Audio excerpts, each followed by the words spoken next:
Today, in the first demonstration that we saw in Ms. Velasco's classroom, we saw her ask students to make observations and then to reason from those observations.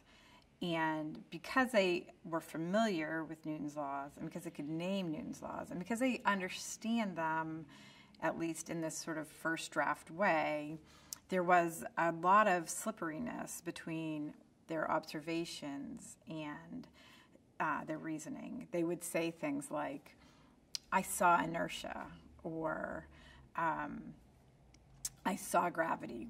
And what's really interesting is when you ask them to step back and say, well, what did you see?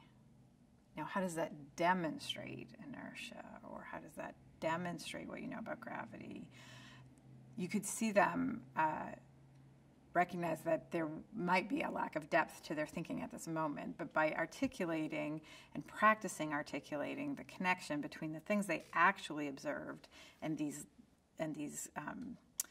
physics content or concepts that they're trying to understand, you saw them begin to deepen their understanding. So they weren't just blithely naming inertia, gravity, force equals mass times acceleration, but beginning to say, oh, wait a minute, what does force equals mass times acceleration mean to what I just saw?